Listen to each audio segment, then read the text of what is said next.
छोट्या खंडिका होण्या पण माझी ज्यांनी खूप चांगले प्रकारे ओळखून दिलेले आहे. आजच्या वर्गात सूत्रसंचालन आणि पूजा जे घेतलेली आहे धर्ममित्र धर्मसागर इंगवले आणि उपस्थित बंधू आणि भगिनींनो, सर्वांना जय भीम. जय भीम.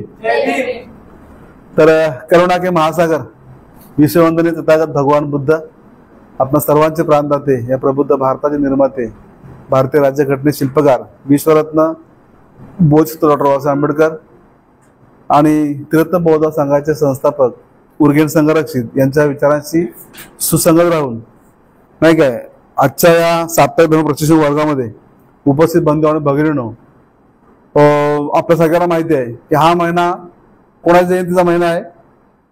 कोणाच्या?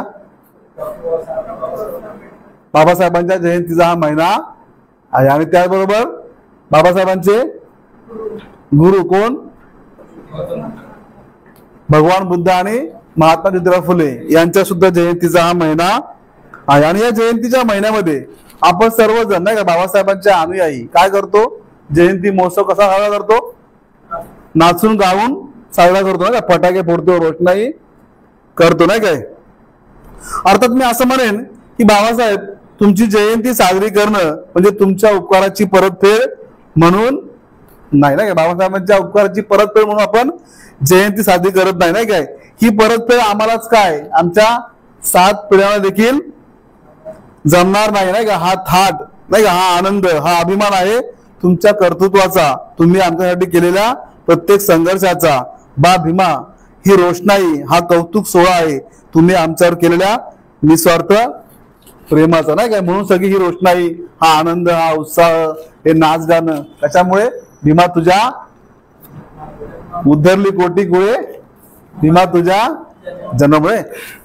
जो काही आनंद व्यक्त करण्याचा प्रयत्न करतो तो कसा करतो? नाचून गाऊन करतो. पण जरी हा आनंदाचा, हा उत्साहाचा नाही का महिना असला तरी हा आनंद, हा उत्साह नुसताच उथळ पाण्यासारखा असता कामा नाही काय. या आनंदाला एक गांभीर्य असलं पाहिजे, एक विचारांची काय असली पाहिजे?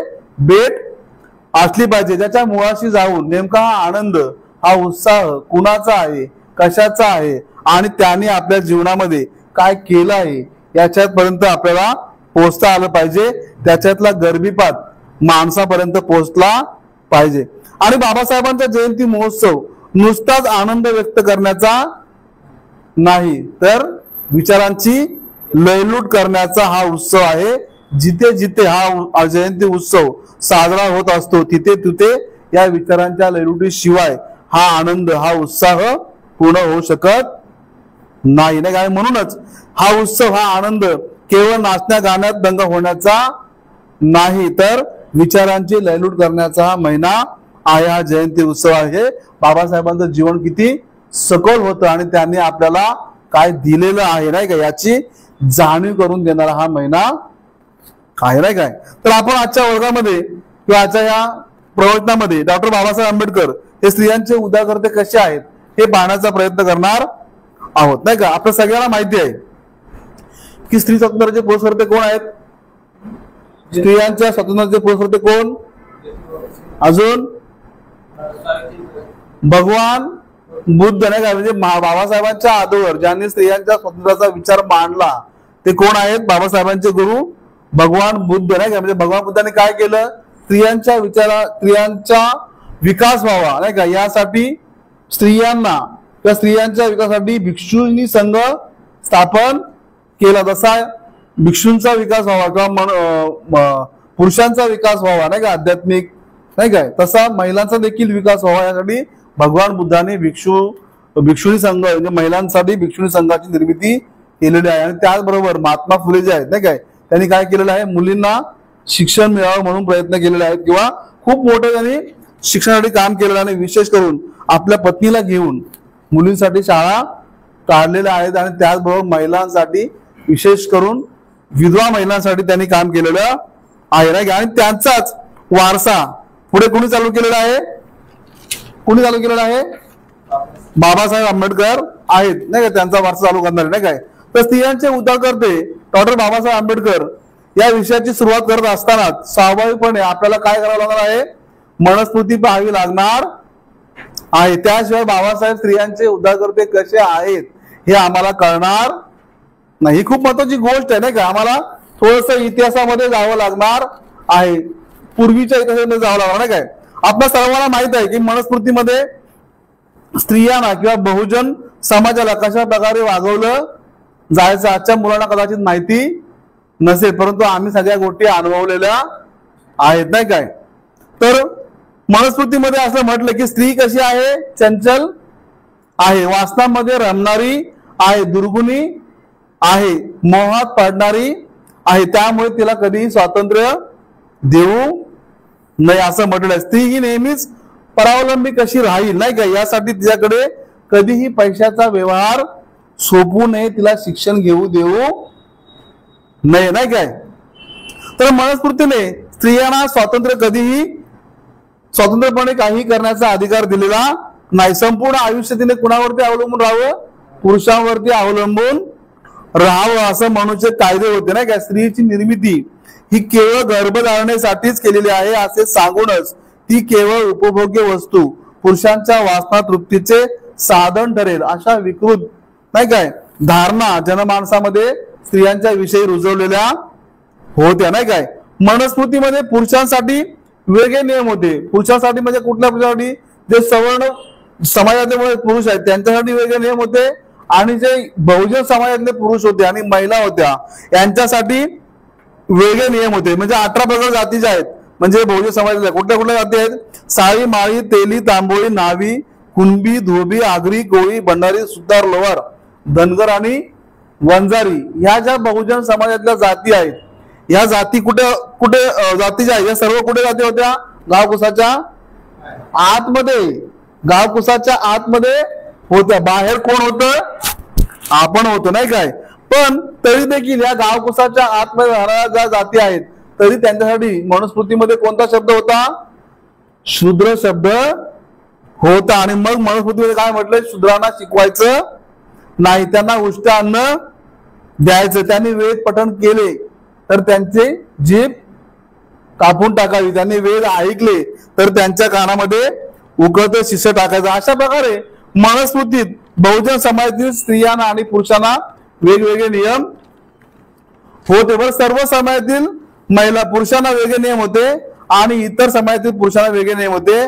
मनुच्या नियमानुसार नाही काय स्त्रियांची लग्ने अतिशय कमी वयात होत असायची. तिचा नवरा मेला किंवा तिच्या नवऱ्याचं निधन झालं तर तिला काय करावं लागायचं, सती जावं लागायचं. किंवा अगदी मी माझ्या स्वतःचं उदाहरण किंवा माझ्या अखोदेकाचे काय उदाहरण बघितले. माझ्या आजीची एक मैत्रीण होती मराठा समाजातली, आणि मग तिच्या खूप लहानपासून त्या मैत्रिणी उभी होत्या, परंतु तिचा नवरा अतिशय जेव्हा लग्न केलं 10-12 वर्षात आणि काही वर्षात तिचा नवरा वारला. पण तिने संपूर्ण पुढचं आयुष्य जे आहे ना तिने लग्न केलं नाही, आपल्या भावाकडे राहिली नाही काय. म्हणजे तो नियम तेव्हा होता त्यावेळेस त्या काळामध्ये. म्हणजे जरी सती जाण्याचं बंद केलं होतं तर नंतर देखील काही काळानंतर महिला लग्न करत नसायचं नाही काय. बरं, मनुस्मृतीमध्ये स्त्रियांना चूल आणि मूल यामध्ये अडकवून ठेवलेलं होतं. उमऱ्याच्या बाहेर स्त्रियांनी यायचं नाही. देवाचं काय करायचं, नामस्मरण करायचं, पूजा पाठ करायचे, व्रत वैकल्य करायचे, उपवास तापास करायचे, पोथ्या पुराण वाचायचे नाही का. अशा प्रकारे आजही महिलांना आज ठेवलेले आहेत बरं का. आज मात्र वेगळ्या पद्धतीमध्ये आठ ठेवले. आज तुम्हाला टीव्ही मध्ये अडकवून ठेवले. अनेक मालिका ज्या आहेत त्या मालिकामध्ये तुम्ही बघा, तुम्ही दिवसभर महिला आहेत ना आपल्या मालिकेमध्ये, तो एक मनुवादी लोकांचा तो एक पार्ट आहे बरं का, तुम्हाला गुंतून ठेवण्याचा. तुम्ही विकासाचा विचार नाही करायचा. तुम्ही विचार कोणाला करायचा, टीव्हीवर कोणत्या मालिका चालू आहेत तो विचार करायचा. आजही महिलांना अशा प्रकारे काय केलेलं आहे, घरामध्ये मालिकेच्या माध्यमातून तुम्हाला कोंडून ठेवलेलं आहे नाही काय. बरं, मनुस्मृतीमध्ये किंवा जो समाज आहे स्वर्ण समाज नाही काय, मनुवादी समाज जो आहे, त्याने असं का केलं असेल, असं काय झालं असेल की त्यांनी बहुजन समाजातल्या स्त्रियांना घराच्या आत ठेवलं, त्यांना का स्वातंत्र्य दिलं नाही, स्वातंत्र्य न देण्याचं काय कारण असेल. तर आपल्या सगळ्यांना ह्या गोष्टीचं अनालिसिस करता आलं पाहिजे, आपल्याला त्याचं चिंतन करायला आलं पाहिजे की जिजाऊ जी आहे ती बहुजन समाजातली होती आणि तिने काय केलं, 2 छत्रपती निर्माण केले नाही का, आणि इथली जी व्यवस्था आहे त्या व्यवस्थेच्या विरोधात तिने लढवले का, आहे की नाही. त्याचबरोबर सावित्रीबाईने काय केलं, ज्योतिराव फुलेंच्या सोबत सावित्रीने ज्योतिबा फुलेंना त्याच्या सामाजिक कार्यामध्ये सहभाग घेतलेला आहे. अशा प्रकारे महिला ज्या आहेत बहुजन समाजातल्या त्या कर्तृत्ववान होत्या. त्या कर्तृत्ववान असल्यामुळेच त्यांना काय केलेलं आहे, त्याने अतिशय एक प्रकारे आपण म्हणू शकतो की काळेबाजपणे त्यांना महिलांना आत टाकून दिलेलं आहे. चूल मूल आणि कशामध्ये, देवामध्ये, व्रतवैकल्यामध्ये अडवून ठेवलेलं आहे, नाही काय.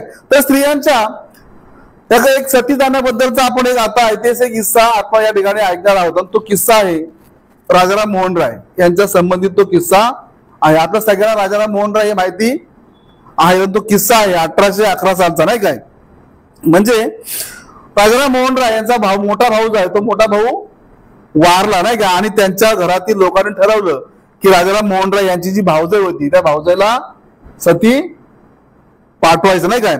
आता ज्या वेळेस ती त्यांची भावजाई, नाही काय, नुकतीच लग्न करून त्यांच्या घरी आली होती त्यावेळेस राजाराम मोहन राय जरा वयाने लहान होते, नाही का. आणि हा जरा विचाराने बंडखोर असणारा, जगाचा वेगळा विचार करणारा असा हा लहान दीर किती चांगला आहे याचं त्या भावजाईला फार मोठं कौतुक वाटायचं. ती म्हणायची, राजाराम मोहन राय यांची भावजाई काय म्हणायची की माझा दीर किती चांगला आहे, नाही काय, वेगळा विचार करतो, समाजाच्या भल्याचा विचार करतो. पण जेव्हा त्यांची भावजाई विधवा झाली आणि तिला सती जायची पाठवायची तयारी चालू झाली, राजाराम मोहन राय यांच्या भावजाईला सती जायचं नव्हतं. पण म्हणणार काय, सासू सासरे सगळे सासरचे लोक, नाही काय, यांच्यामध्ये महिला किंवा सासूरवासीन जी आहे, नाही काय, ती किती असहाय्य असते, नाही काय, त्यांच्या समोर काय म्हणणार. पण त्यांच्या भावजाईला, राजाराम मोहन राय यांच्या भावजाईला असं वाटत होतं की माझा जो धीर आहे, जगा वेगळा विचार करणारा जो धीर आहे, आधुनिक विचार करणारा धीर आहे राजाराम मोहन राय, हा काय करेल, मला वाचवेल. तिला असं वाटत होतं की आताच माझ्या भावाजी काहीतरी बोलतील, मगच माझ्या भावाजी काहीतरी बोलतील. आता असं झाल्यामुळे ते बोलले नसतील, नाही काय. असा विचार करता करता त्या भावजाईला, राजाराम मोहन राय यांच्या भावजाईला घरातल्या लोकांनी कुठे नेऊन ठेवलं, बसवलं, सरणावर बसवलं, नाही का, नेऊन बसवलं सरणावर. तिला वाटलं आता तरी माझे भाऊजी काहीतरी बोलतील, नाही काय. भाऊजी त्याला पटत नाही हो, पण करणार काय, बोलणार काय, नाही काय. एवढ्या मोठ्या लोकसंख्येसमोर बोलायला काय लागतं, धाडस लागतं, नाही काय. आणि चितेला अग्निदाट दिला आणि चिता पेटू लागली. तरी पण त्या भावजाईला असं वाटत होतं की माझा जो धीर आहे, नाही काय, तो मला वाचवेल, नाही का, असं तिला वाटत होतं. आणि जेव्हा तिला त्या चितेच्या अग्निज्वाला, नाही का, असहाय्य वाटायला लागल्या तेव्हा तिने त्या चितेवरून काय केलेलं आहे, मोठ्याने हाक मारली, भाऊजी मला वाचवा, नाही काय. आणि ती हाक ऐकून, नाही काय, राजाराम मोहन राय यांच्या काळजाचं पाणी पाणी झालं. परंतु ते आपल्या भावजाईला वाचू शकले नाहीत, नाही काय. पण ती हाक त्यांना, राजाराम मोहन राय यांना आयुष्यभर काय झाली, छळत राहिली. आणि त्यानंतर राजाराम मोहन राय यांनी काय केलेलं आहे, सतीपती विरुद्ध आंदोलन उभं केलेलं आहे. आणि 1829 साली इंग्रज अधिकारी जो आहे लॉर्ड विल्यम्स बॅटिंग यांच्या सहाय्याने सती प्रथा ही कायद्याने बंद करण्यात आली. कधी आली, 1829 साली. हे सर्व सांगण्यामागचा काय उद्देश आहे आज, नाही का, हे सगळं आपण सांगतोय, नाही का. हे खूप 1829 आहे इतिहास, नाही का. पण हे सगळं सांगण्यामागचं कारण काय आहे की मनस्मृतीने स्त्रियांना कसं वागवलं आणि बाबासाहेबांनी स्त्रियांसाठी काय केलं हे आपल्याला काय करता आलं पाहिजे, सांगता आलं पाहिजे, नाही का. की भारत देशामध्ये स्त्रियांना किंवा महिलांना अशा प्रकारे वागवण्याची पद्धत होती, म्हणूनचे कायदेच महिलांच्या आड येत होते, त्यांना अतिशय हीन पद्धतीमध्ये वागवण्याची पद्धत होती. याचे ऐतिहासिक पुरावे किंवा याचे ऐतिहासिक दस्तावेज आपल्याकडे आहेत, नाही काय. महिलांवर होणारे अन्याय अत्याचार हे युगानुयुगापासून आहेत, नाही काय. प्राचीन काळात स्त्री मुक्त नव्हती, तर आजच्या परिस्थितीत देखील ती अन्याय अत्याचारापासून पूर्णपणे मुक्त झालेली नाही. मात्र तिच्यावर अन्याय अत्याचाराचे स्वरूप जे आहे ते स्वरूप काय झालेलं आहे, बदललेलं आहे, नाही काय. पुरुष प्रधान संस्कृतीच्या मानसिक दडपणाखाली आजची नारी काय झालेली आहे, जगत आहे. डॉक्टर बाबासाहेब आंबेडकरांनी जी मनुस्मृती जाळली, ती मनुस्मृती जाळण्याचं काय कारण होतं, हेच कारण होतं, कारण होतं शोषण व अत्याचाराने पीडित असलेला माणूस आणि स्त्रिया होत्या. म्हणून बाबासाहेबांनी काय केलेलं आहे, मनुस्मृतीचं दहन केलं. म्हणून हा काय होता, स्त्री देष्टा होता. त्याने स्त्रीला कायम गुलामीत ठेवलेला आपल्याला पाहायला मिळते. परंतु बाबासाहेब आंबेडकरांचा स्त्रियांकडे पाहण्याचा दृष्टिकोन होता, तो दृष्टिकोन कसा होता, समतावादी आणि मानवतावादी होता, नाही काय. बाबासाहेब असं म्हणतात की स्त्री जात हा समाजाचा काय आहे, अलंकार आहे, नाही काय. जर स्त्री शिकली तर तिला काय होईल, आत्मसन्मान मिळेल, ती स्वावलंबी होईल. आर्थिक आणि शैक्षणिक प्रगतीमुळे स्त्रियांना काय करता येईल, स्वतःचा शोध घेता येईल. बाबासाहेब पुढे असं म्हणतात की मी कोणत्याही समाजाची प्रगती ही त्या समाजातील महिलांनी किती केली आहे, नाही काय, यावरून मी त्या समाजाची काय करतो, प्रगती ठरवतो, नाही काय. असं कोण म्हणतं, बाबासाहेब म्हणतात. आणि म्हणू काय म्हणतो, स्त्रियाला सती पाठवा, तिला शिकवू नका, नाही काय, तिच्याकडे पैसे व्यवहार देऊ नका, तिचं आमकं करा, तिचं तमकं करा, अशा प्रकारे मनुस्मृतीमध्ये सांगितलेलं आहे. तर अशा प्रकारे बाबासाहेबांचा स्त्रियाकडे जो पाहण्याचा दृष्टिकोन आहे तो असा होता, नाही. बाबासाहेबांनी 1920 सालापासूनच आपल्या सामाजिक कार्याला सुरुवात केलेली आपल्याला पाहायला मिळतं. आणि अगदी तेव्हापासूनच बाबासाहेबांचे स्त्री सुधारणेकडे लक्ष होते, नाही काय. समाज सुधारण्यासाठी बाबासाहेबांनी जे जे लढे उभारले त्या महिलांचा सहभाग, नाही काय, असला पाहिजे, असा कोणाचा कटाक्ष होता, बाबासाहेबांचा कटाक्ष असेल. बाबासाहेबांच्या मते समाज सुधारायचा असेल तर स्त्री सुधारणा महत्वाची आहे, नाही काय. म्हणून समाज सुधारणेच्या कार्यात बाबासाहेबांनी स्त्रियांना मोठ्या कुशलतेने सामावून घेतलेलं आपल्याला पाहायला मिळतं. अगदी स्त्रियांना उपदेश करताना किंवा त्यांच्यामध्ये क्रांतिकारी बदल घडवून आणण्यासाठी 27 डिसेंबर 1927 ला महिलांना उद्देशून बाबासाहेब आपल्या भाषणामध्ये असं म्हणतात की घरातल्या अडचणी ज्याप्रमाणे स्त्री आणि पुरुष दोघे मिळून सोडवतात, तशा समाजातल्या अडचणी, नाही काय, कुणी सोडवल्या पाहिजेत, स्त्री आणि पुरुषांनी एकत्र येऊन सोडवल्या पाहिजेत. आणि बाबासाहेबांचा हा उपदेश शिरोधार्थ मानून, नाही काय, प्रत्येक क्रांतिकारी लढ्यामध्ये स्त्रिया किंवा पुरुषांच्या बरोबरीने सामील झालेल्या आपल्याला पाहायला मिळतात, नाही काय. हा विषय आपल्यासमोर मांडताना मला तुम्हाला अजून एका इतिहासाकडे घेऊन जावं लागणार आहे. जसा मगाशी आपण 1811चा इतिहास 1811चा इतिहास बघितला, तसा आपण अजून एक इतिहास बघणार आहोत. आणि तो इतिहास खूप लांबचा नाही, परंतु तो इतिहास आहे 1947 ते 1949 या 2 वर्षाचा इतिहासामध्ये आपण डोकवणार आहोत, नाही काय. जगाच्या नकाशावरती भारत नावाचा एक नवा देश जन्माला आला होता. आपल्या सर्वांना आश्चर्य वाटेल, आपला देश स्वातंत्र्याची नवी पहाट अनुभवत होता. परंतु आपल्याला म्हणजे भारताला, नाही काय, जगभरातून फार सासंगतेच्या नजरेतून पाहिलं जात होतं. भारत हा देश कधीच टिकणार नाही, यांना स्वातंत्र्य सांभाळता येणार नाही, या देशामध्ये सोयी सुद्धा निर्माण होऊ शकेल असा कारखाना नाही, हा देश काय होईल, कोलमडून जाईल. आफ्रिकेतल्या भुके कंगाल देशासारखाच भारत बनून राहील, अशा कुस्ती वल्गना जगभरातून भारताला ऐकाव्या लागत होत्या. आणि त्याही कोणाकडून, अमेरिका आणि युरोप सारख्या, इंग्लंड सारख्या देशाकडून ऐकायला मिळत होत्या. परंतु त्यावेळेच्या भारतातल्या भाग्य विद्यार्थ्यांना मात्र काय झालेलं होतं, या गोष्टीचा काही फरक पडत नव्हता. त्यांनी आपलं सगळं लक्ष कुठं केंद्रित केलं होतं, भारतीय संविधानावरती लक्ष केंद्रित केलं होतं, भारतीय संविधानाच्या निर्मितीवर, नाही काय. आपण जर कॉन्स्टिट्यूट असेंब्लीतले डिबेट वाचले असतील, नाही काय, आता कॉन्स्टिट्यूट असेंब्ली म्हणजे काय आलं, विधानसभा.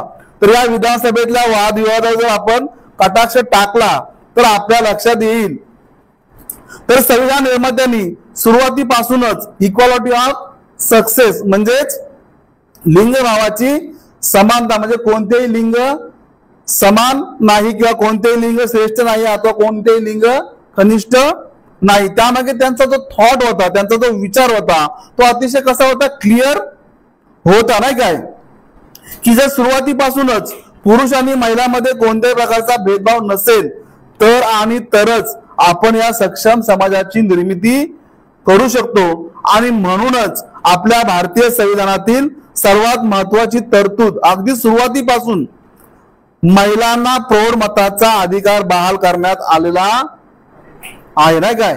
आज आपण अमेरिका जगाची महासत्ता म्हणून ओळखली जाते नाही का. अमेरिका सारखे देश नाही काय जे सर्व बाबतीमध्ये पुढारलेला आहे, मग ते तंत्रज्ञान असो, मेडिकल सायन्स असो किंवा इतर मानवी हक्क असोत. पण आपल्याला अजून एक गंमत आहे, ती गंमत आपण पाहणार आहोत नाही का. ती गंमत आहे, अमेरिका स्वतंत्र झाला 4 जुलै 1776 साली. केव्हा स्वतंत्र झाला अमेरिका? 4 जुलै 1776 साली. आणि त्यानंतर 13 वर्ष जावी लागली त्यांना त्यांचं संविधान तयार करायला नाही काय. 13 वर्ष लागली अमेरिकेला. पण अमेरिकेत तोपर्यंत त्यांच्या महिलांना एक नागरिक म्हणून दर्जाच नव्हता. ही खूप महत्वाची गोष्ट, ही ती गंमत आहे. अमेरिकेत संविधान लागू झाल्यापासून तब्बल 131 वर्ष जावी लागली अमेरिकेला कळायला की त्यांच्या ज्या महिला आहेत त्या महिला देखील त्यांच्या देशाच्या अधिकृत नागरिक आहेत. तेही तिथल्या महिलांनी काय केलेलं आहे? आंदोलन केलेलं आहे नाही काय. तेव्हा त्यांना कळायला लागलेलं आहे. फार मोठा संघर्ष त्या महिलांनी केलेला आहे आणि त्यानंतरच अमेरिकेला कळालेलं आहे की अमेरिकेतील महिला या त्यांच्या देशाच्या अधिकृत नागरिक आहेत. आणि 1920 साली अमेरिकेमध्ये महिलांना मतदानाचा पहिला अधिकार मिळाला. आणि त्यानंतर युनायटेड किंगडम मधील 5 महत्वाच्या देशामध्ये 1928 साली महिलांना मतदानाचा प्रथम अधिकार मिळाला. ही खूप महत्वाची गोष्ट भारतीय लोकांना माहिती पाहिजे, खास करून भारतीय महिलांना. आता इथे आपण सांगतो याचं कारण काय आहे इथे सांगायचं? कारण आपण जेव्हा असं म्हणतो की अमेरिका आणि युरोप हे देश काय झालेले आहेत? खूप पुढारलेले आहेत, खूप प्रगत झालेले देश आहेत, त्याला दुमत नाही. पण मी जेव्हा त्यांच्या देशाच्या संविधानाकडे पाहतो, संविधान निर्माण करणाऱ्या लोकांच्या मानसिकतेकडे पाहतो, तेव्हा मात्र मला त्यांचं पुढारलेलं पण, त्या लोकांचं पुढारलेलं मन नाही काय थोडं डळमळ घातल्याचं वाटायला लागतं. कारण काय आहे? कारण काय?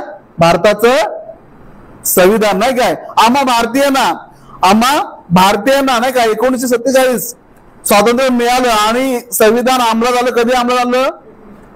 26 जानेवारी 1950 साली. भारतीय संविधान अंमलात आल्याच्या पहिल्या दिवसापासून भारतीय महिलांना मतदानाचा अधिकार मिळालेला आहे नाही काय. आणि हा मताचा अधिकार नुसताच मत दर्शवण्यासाठी नव्हता, तर हा थेट अधिकार होता स्वतःच्या माणूस असण्याचा अधिकारावर शिक्कामोर्तब करण्याचा. देशाच्या संपत्तीमध्ये आम्हीही वाटेकरी आहोत हे सांगण्याचा अधिकार तो होता. आमच्याही विकासाच्या संधीवर समान हक्क आहे हे ठासून सांगण्याचा तो अधिकार होता. आणि तो अधिकार भारतीय संविधानानं पहिल्या दिवसापासून भारतातल्या महिलांना दिलेला होता किंवा आहे नाही का. या उलट अनेक देशामध्ये काय झालेलं आहे? महिलांना संघर्ष करावा लागलेला आहे या अधिकारासाठी. या उलट अनेक देशामध्ये त्यांना फार मोठा एक प्रकारे आपण म्हणतो संघर्ष केला त्यांनी या अधिकारासाठी. पण भारतामध्ये मात्र तसं काय झालेलं नाही. कारण होतं ते म्हणजे डॉक्टर भीमराव रामजी आंबेडकर, भारतीय राज्यघटनेचे शिल्पकार, भारतीय राज्यघटनेचे रचयिता डॉक्टर बाबासाहेब आंबेडकर नाही काय. बाबासाहेबांची ठाम भूमिका होती की जर भारतीय समाजाची इमारत जर मजबूत उभी करायची असेल तर त्याचा पाया आपल्याला सर्वात आधी मजबूत करावा लागेल नाही काय. आणि तो पाया महिला सक्षमीकरण आणि स्त्री पुरुष समानतेशिवाय भारताचा पाया खऱ्या अर्थाने मजबूत होणार नाही काय.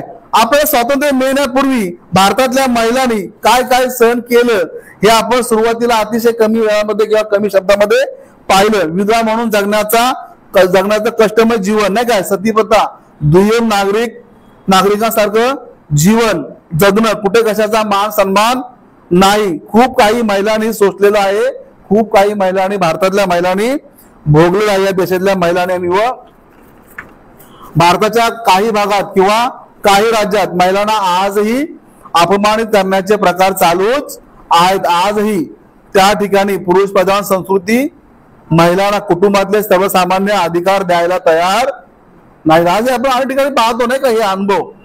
आपल्या सगळ्यांनी मला वाटतं प्रेमरोग पिक्चर बघितला कोणी का? तुम्ही कुठे प्रेमरोग पिक्चर पाहिला? तुम्ही काय पाहिलं त्या पिक्चर मध्ये? काय पाहिलं? एक विधवा तरुणी, एक युवती आहे ना काय, विधवा युवती नाही काय, असहाय्य विधवा महिलेच्या सोबत भारतीय संस्कृती आणि ती पण उच्च समजणारी संस्कृती नाही काय, कशा प्रकारे तिच्या सोबत वागते किंवा व्यवहार करते नाही काय, याचं अतिशय ज्वाज्वल सत्य स्वरूप समाजासमोर मांडलेलं आहे. पण भारतीय लोकांच्या अज्ञानी मनावर याचा काहीच परिणाम होताना आपल्याला दिसत नाही काय. अर्थात त्या काळातल्या महिलांनी कधी विचार केला असेल का, त्या काळातल्या म्हणजे आपल्या आजी असेल किंवा त्यांच्या आजोबाच्या लोकांनी, की येणाऱ्या काळामध्ये नाही काय याच महिला आत्मसन्मानाचं जीवन जगतील असा कधी त्यांनी विचार केला नाही. पण हे सर्व शक्य झालं. कशामुळे शक्य झालं? भारतीय संविधानाने शक्य केलं. भारतीय संविधानाच्या मार्गदर्शक तत्वांनी हे सगळं शक्य केलं नाही काय. जेव्हा भारतीय संविधानाचं निर्मितीचं काम सुरू झालं तेव्हा डॉक्टर बाबासाहेब आंबेडकरांनी भारतीय संविधानाची बेसिक चौकट नाही का, बेसिक फ्रेमवर्क अशी तयार केली की तुम्ही कितीही अमेंडमेंट करा, तुम्ही कितीही दुरुस्त्या करा, तुम्ही कितीही सुधारणा करा, पण त्या बेसिक फ्रेमवर्कला कुणालाच हात लावता येणार नाही नाही का. अशी बाबासाहेबांनी चौकट नाही काय बनवली, ती चौकटच बदलता येणार नाही आणि अशी तयारी त्यांनी केली. आणि आपल्याला एक गंमत माहिती आहे का, ती गंमत आहे म्हणजे ती बेसिक चौकट बाबासाहेबांनी जी बनवली किंवा अथवा ती बेसिक फ्रेमवर्क बाबासाहेबांनी बनवली, ती फक्त आणि फक्त महिलांसाठी आणि महिलांच्या स्वातंत्र्याला डोळ्यासमोर ठेवून बाबासाहेबांनी रचलेली आहे. आणि ती बेसिक चौकट, बेसिक फ्रेमवर्क चालू होते. काय आहे ते आपण पाहूया. आणि ती बेसिक फ्रेमवर्क सुरू होते कलम 14 पासून नाही काय. अनुच्छेद 14 कायद्याने समानता आणि समान संरक्षण. अनुच्छेद 15(2) केवळ वंश, धर्म, जात, लिंग यावरून सार्वजनिक स्थाने व जागा वापर करण्यास कुठल्याही भारतीय नागरिकाला इतर भारतीय नागरिकांशी मतभेद करता येणार नाही. अनुच्छेद 15(3) राज्य शासन महिला व बालकांसाठी विशेष तरतूद करू शकते. समाजात महिलांचे स्थान सुरक्षित करण्यासाठी भारतीय राज्यघटनेत विशेष तरतूद करण्यात आलेली आहे. त्यातूनच प्रत्येक राज्यात महिला आयोगाची स्थापना करण्यात आलेली आहे.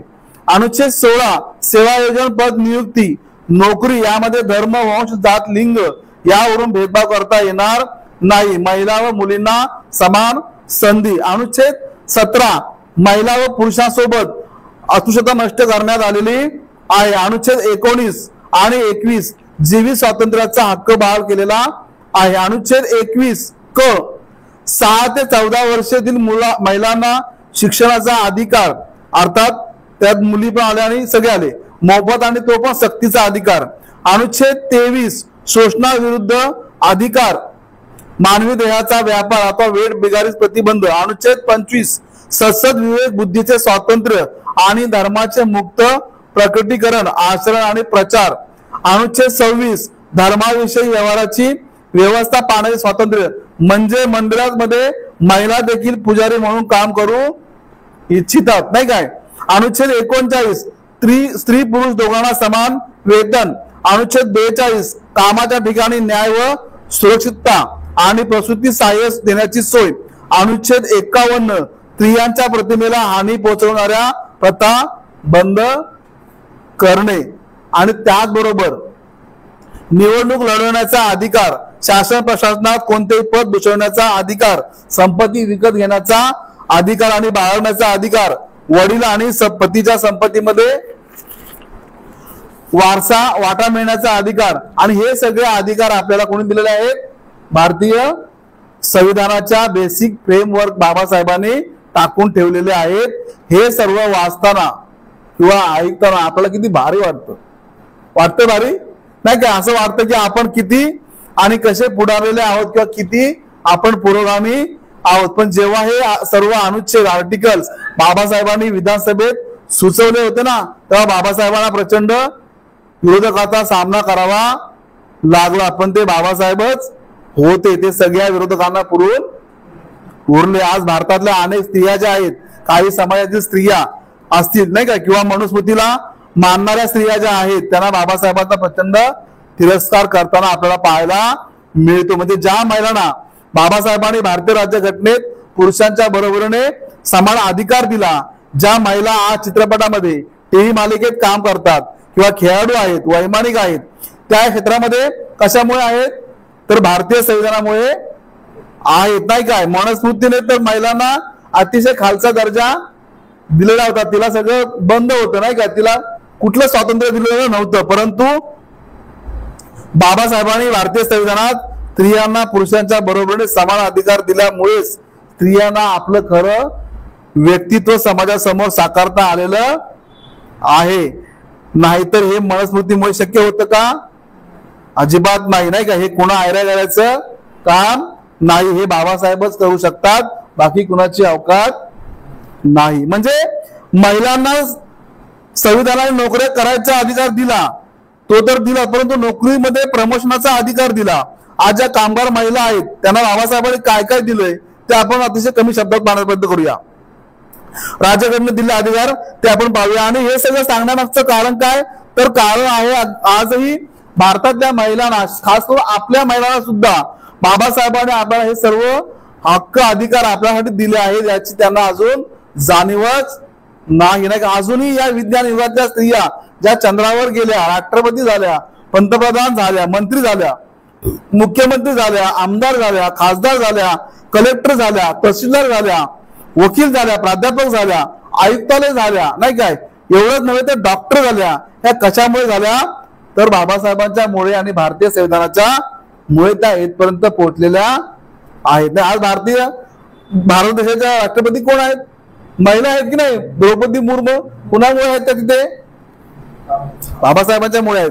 आज भारतातील काही मंडळी ना किंवा काही लोकांना वाटायला का लागले की संविधान बदलायला पाहिजे? का वाटायला लागलं त्यांना असं? कारण भारतीय संविधानामुळे इथल्या मनोवादी व्यवस्थेला एक प्रकारे महिलांना आणि अस्पृश्यांना, बहुजनांना काय केलेलं आहे? संविधानाने मूलभूत अधिकार बहाल केल्यामुळेच ती विषारी जुनी मनोवादी व्यवस्था आज संविधानामुळे काय झालेली आहे? उघडी नागडी पडलेली आहे. त्या मनोवादी व्यवस्थेचा बुरखा संविधानाने काय केलेला आहे? टाळाटाळा फाडलेला आहे. म्हणूनच ते काही लोक काय आपला कोठाडा झाकण्यासाठी संविधान बदललं पाहिजे असं म्हणायला लागलेले आहेत. म्हणजे भारतीय संविधानाने ज्या महिला कामगार आहेत त्यांना कसं, किंवा सर्वच कामगारांना ज्या सुविधा उपलब्ध कोणी करून दिलेल्या आहेत? भारतीय संविधानाच्या माध्यमातून बाबासाहेबांनी दिलेल्या आहेत. कोणत्या आहेत? अर्थात मी एका कंपनीमध्ये कामगार आहे, त्यामुळे मला याचा खूप अभिमान कधी कधी वाटतो, नाही काय? जे कंपनीमध्ये आता आमच्या कसं चालतं ना, ते सगळं भारतीय संविधानाच्या नियमानुसार चालतं.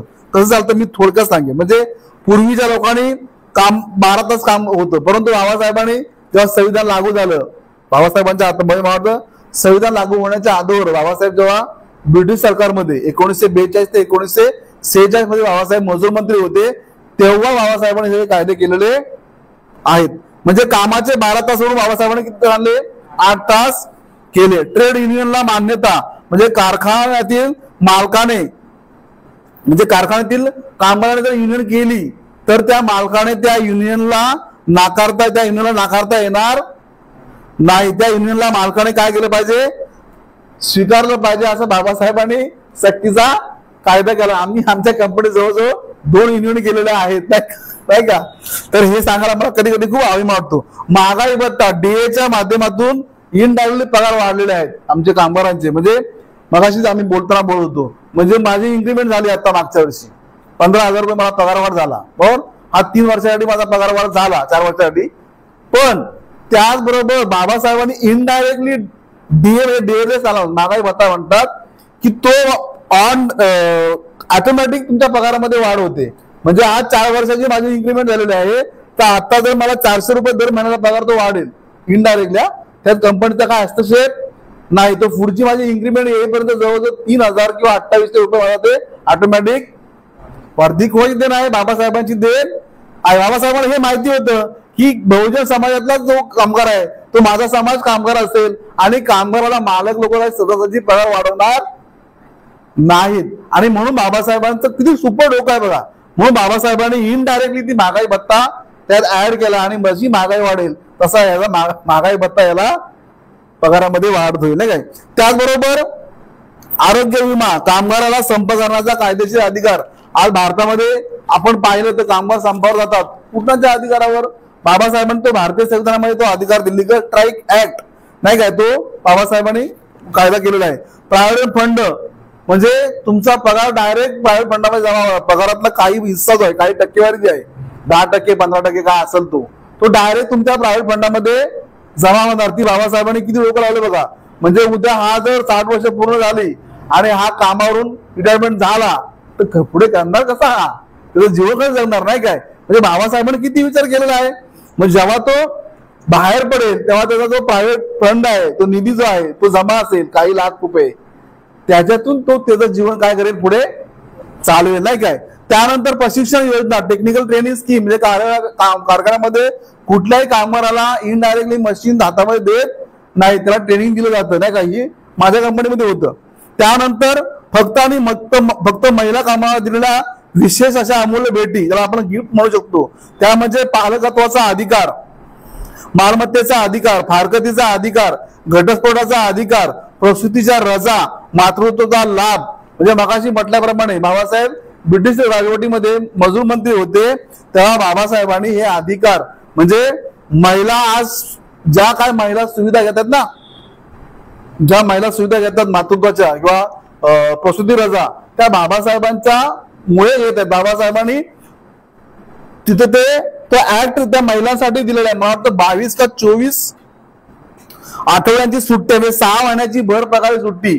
म्हणजे असं पण नाही की 6 महिने ती रजेवर गेले प्रसूतीसाठी नाही काय, मुलाला जन्म दिला म्हणून तिला 6 महिने पगार मिळणार नाही असं नाही. तर 6 महिने तिचा भर पगार सुट्टी बाबासाहेबांनी दिलेली आहे. अर्थात बाबासाहेब हे जेव्हा असं करतात तेव्हा मला वाटतं बाबासाहेबांनी कोळशाच्या खाणीमध्ये कामगारांना जाऊन भेट दिली होती बाबासाहेब जेव्हा ब्रिटिश राजवटीमध्ये कामगार मंत्री असताना, आणि त्यांनी ते विधायक स्वरूप बघितलं त्या कोळशाच्या खाणीतल्या कामगारांचं, त्या महिलेचं बघितलं. तिथं ती महिला काय झाली, ती बाळंतीण झाली होती नाही काय, आपण जर वाचलं तर समजेल नाही का तुम्हाला सगळ्यांना. तर अशा प्रकारे बाबासाहेबांनी काय केलेलं आहे, महिलांना हे विशेष अधिकार दिलेले आहे. आणि मग भारतातले काही लोक बाबासाहेबांना केवळ एका समाजाचे नेते म्हणून मानतात किंवा तसा त्यांचा उल्लेख करतात, तेव्हा ती बाबासाहेबांशी केलेली काय आहे प्रार्थनाच वाटते नाही का. चाइल्ड केअर लिव्ह जी आहे ती जवळजवळ 26 आठवड्यांची आहे नाही का. 6 महिन्याची भर पगार रजा महिलांना मिळते. पण याच देशातल्या महिलांना मात्र या देशातली महिला मात्र बाबासाहेबांना सपशेल विसरून जातात. का तर आम्ही बाई नाही त्या जातीच्या, किंवा आम्ही बाबासाहेबांच्या जातीच्या नाहीत, आम्हाला नाही बाई चालत त्या जातीचं. बाबासाहेबांनी दिलेले हक्क, बाबासाहेबांनी दिलेल्या सवलती चालतात, अधिकार चालतात, पण बाबासाहेब मात्र चालत नाहीत. किती मोठी शोकांतिका आहे. म्हणून मला नेहमी मनाला सांगावं वाटेल की बाबासाहेब आंबेडकर हा तुमचा असा बाप आहे, तुमचा असा भाऊ आहे नाही का. त्याला तुम्ही कधी ओवाळले नाही, पण त्यानं त्याच्याकडचं सर्व काही तुमच्या ताटामध्ये भाऊबीजेची ओवाळणी म्हणून सगळं टाकून दिलेलं आहे, आयुष्यभरासाठी समृद्ध करून टाकलेलं आहे. बाबासाहेबांनी महिलांना इतकं श्रीमंत करून टाकलं आहे की तुम्हाला आज जो काही महिलांना मान सन्मानचं आयुष्य जगता येते, इतकं तर आई वडील सुद्धा किंवा सक्का भाऊ देखील आपल्या बहिणीसाठी करत नाही. ज्या महिलांना बाबासाहेबांनी भरभरून दिलेलं आहे त्याच महिला बाबासाहेबांच्या प्रती काय झालेल्या आज कृतज्ञ झालेल्या आपल्याला पाहायला मिळतात. याच महिला बाबासाहेबांच्या प्रती कृतज्ञ झालेल्या आपल्याला दिसतात. आणि तरीही मी सांगतो की भारतीय संविधानानं महिलांना काय दिलं असं जेव्हा भारतातल्या काही महिला विचारतात ना, तेव्हा त्या महिला भगिनींना सांगा की हिंदू विवाह कायदा 1955 आणि हिंदू विधवा पुनर्विवाह कायदा 1956, मुस्लिम विवाह कायदा, मुस्लिम स्त्री घटस्फोट हक्क व संरक्षण कायदा, ख्रिस्ती विवाह कायदा, विशेष विवाह कायदा, धर्मांतरित व्यक्ती विवाह कायदा, हिंदू दत्तक व निर्वाह कायदा, हे सर्व कायदे महिलांना भारतीय संविधानाने दिलेले आहेत. मालमत्ता संबंधी ज्या कायद्याचा तुम्ही भारतीय महिला आज उपभोग घेताय ना, जसे हिंदू उत्तराधिकारी कायदा, विवाहित स्त्रियांचा संपत्तीत कायदा, हिंदू वारसा हक्कात मालमत्तेत वाटप हक्क कायदा, ख्रिश्चन मुसलमान पारशी स्त्रियांना त्यांच्या मालमत्तेत व वारसा हक्कात स्थानाचा कायदा, हे सर्व कायदे भारतीय संविधानाने महिलांना दिलेले आहेत. आणि त्याचबरोबर स्त्रियांचे अश्लील प्रदर्शन प्रतिबंध कायदा, अनैतिक देह व्यापार प्रतिबंध कायदा, वैद्यकीय गर्भपातन कायदा, हुंडा प्रतिबंध कायदा, बालविवाह निर्बंध कायदा, कौटुंबिक हिंसाचार प्रतिबंध कायदा, गर्भधारणा पूर्व आणि जन्मपूर्व निदान तंत्र कायदा, म्हणजे लिंग प्रतिबंध कायदा, जाती अत्याचार प्रतिबंध कायदा, नाही का, हे सगळे कायदे नाही का बाबासाहेबांनी भारतीय राज्यघटनेमध्ये महिलांना दिलेले आहेत. म्हणजे एखाद्या कुटुंबामध्ये जर त्या कुटुंब प्रमुख नसेल आणि ती जी जर त्या जमिनीचा म्हणजे मगाची जेव्हा आपण असं म्हटलं की वारसा हक्क जो आहे तो वारसा हक्क त्या कुटुंबातली महिला जी आहे नाही काय, म्हणजे जर पिता नसेल तर त्या कुटुंबातल्या मुलांना त्या बहिणीला विचारावं लागतं. तिला विश्वासामध्ये घेतल्याशिवाय त्यांना तो जमिनीचा व्यवहार करता येत नाही. हा कुणी कायदा केला? वारसा हक्क बाबासाहेबांनी हा हक्क महिलांना दिलेला, हा कायदा केलेला आहे नाही काय. त्याचबरोबर नोकरीच्या ठिकाणी लैंगिक छळापासून महिलांचे संरक्षण विधेयकाचा कायदा, आणि या सर्व कायद्यासाठी हे सर्व कायदे होण्यासाठी बाबासाहेबांना त्यावेळेस हिंदू कोड बिल आणायचं होतं, पण ते बिल संसदेमध्ये संमत होत नाही. तेव्हा बाबासाहेबांच्या लक्षात आलं, तेव्हा त्यांनी काय केलेलं आहे, आपल्या मंत्रिपदाचा राजीनामा दिलेला आहे. इतके बाबासाहेब स्त्रीवादी होते, महिलांच्या बाबतीमध्ये अग्रेसर होते. त्यावेळी हिंदू कोड बिल संसदेत पास केलं नाही तर बाबासाहेबांनी आपल्या मंत्रिपदावर लाथ मारली. पण बाबासाहेबांनी या हिंदू कोड बिलात अशी सोयच करून ठेवली होती त्याच्या मार्गदर्शक तत्वामध्ये की कालांतराने हिंदू कोड बिलातील सर्व कायदे भारतीय संसदेला टप्प्याटप्प्याने सहमत करून घ्यावे लागले. आणि आज त्या महिला, तुम्ही ज्या महिला आहेत नाही काय, त्या कायद्याचा उपभोग घेत आहेत, भारतीय महिला घेत आहेत. आणि म्हणून या महिलांना आजपासून 75 वर्ष आधी सर्व जोखडातून मुक्त करत स्वातंत्र्य देणाऱ्या बाबासाहेबांचं काम मला व आपणा सर्वांना खरंच खूप मोठं आणि क्रांतिकारी वाटतं नाही का. एवढंच नव्हे तर ते क्रांतिकारी काम आहेच, पण दुर्दैवाने अजूनही काही बहुतांश महिलांना हे सत्य उमगलेलं नाही, आणि हीच मोठी शोकांतिका आहे नाही काय. आणि मी आता इथेच थांबण्या अगोदर किंवा थांबताना सांगतो की ज्या महिलांना स्वातंत्र्यप्रिय आहे त्या स्वातंत्र्यप्रिय महिलांनी डॉक्टर बाबासाहेब आंबेडकरांना आणि भारतीय संविधानाला काय केलं पाहिजे, धन्यवाद म्हटलं पाहिजे, थँक्यू म्हटलं पाहिजे.